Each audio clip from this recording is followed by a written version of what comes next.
Hello, uthando uzongishada. Ngathi-ke mntana misakhohliswa kanjani? Hello, uthando uzongishada. Ngathi-ke mntana misakhohliswa kanjani? Mama ubaba ngicela ubuza wake washo yini? Nami ubaba wakho wathi uzongishada. Wake washo yini impela? Wathatha umntombi bami wangishiya naye. Angeke ngithole wena ngingakashadi. Mama ubaba ngicela ubuza wake washo yini? Nami ubaba wakho wathi uzongishada. Wake washo yini impela? Wathatha umntombi bami wangishiya naye. Angeke ngithole wena ngingakashadi.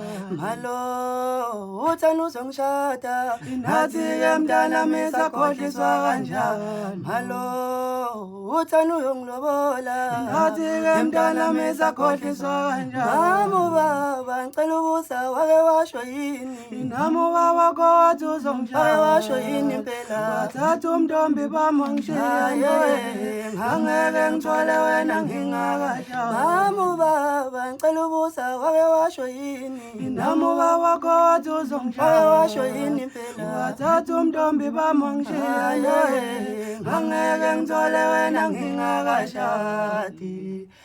Sibingelele Mama Rosario yaphela.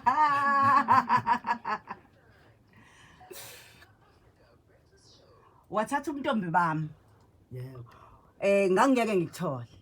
Yebo. Hawu mafowethu, hayi angazi ubani ubhalele ngoma. Uyinkeshe impela. Yona le ephambi kwami. Yebo. Usokwazi ukubhalela ingoma wena umfana kanti wena ungakanani kahle kahle umdala ngaphakathi mhlawumbe wangenwa ikhehla elidala, wangenwa obani mfethu Ngathina hayi uNkulunkulu nawe abakithi abangiphethe la. ngempela. Yebo. Uyabhala wenza yonke into uyacula ngapha. Yebo kunjalo impela.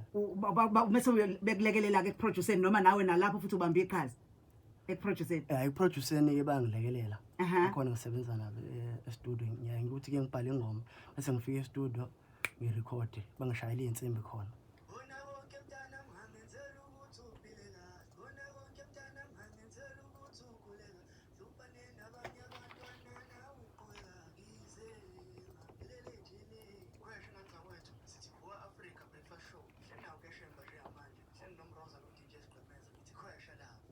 Ulandelwa abantu abadlulile ku-500,000 ku-TikTok, unama-likes angaphezulu ka-8 million, usebenzisa iy'nkundla zokuxhumana ukuphumelela naphinda phume ebalazweni abonwa abantu. Uzakhele kakhulu udumo ngethalente lakhe.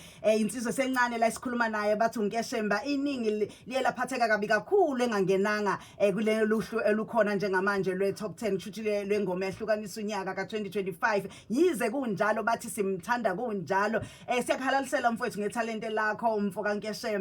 Umfana osemncane kakhulu. Siyakubona ingoma yakhe inamandla kakhulu mayithi ngixolele lapha kumanje ade ngithiya ke ngigijime ngiyoyibheka ngaphambi ukuthi ungene le studio ngifice ukuthi ihleli ku 7.9 million views. Shuthi abantu nje abayibhekayo nje hayi abase South Africa kuphela nakwamanye amazwe ngibuka ama challenges akhona uma ngiyibuka lapha ku YouTube kanjalo na ku TikTok ngiyabona ukuthi lukhulu mangithi ngiyabheka ama line up bonke abantu abahlela imicimbi mangithi ngiyacheck ngithi hayibo ukuyi line up ukhona usibani manje ukhona kodwa manje uke wayenza interview empilweni yakho.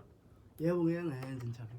Kodwa awukwazi uyenze njengale njengamanje njengoba sekuvele kwablocka uWhatsApp kwablocka kwama yonke into kwa social media wama wathi thula wathi insenge ngenxa yevuka Africa breakfast ubungazi uyenze njalo. Hayi eyokuqala enkulu kangaka. Na umangele njengamanje masikukhombisa sithi awuzobuka ukuthi kwenzakalani. Kunjani phela. Uthandiwe mfethu nangibathandile. Nawu bathandile abantu. Awusixoxele Nkeshemba ubani uNkeshemba njengoba sesiqhama sethu uNkeshemba.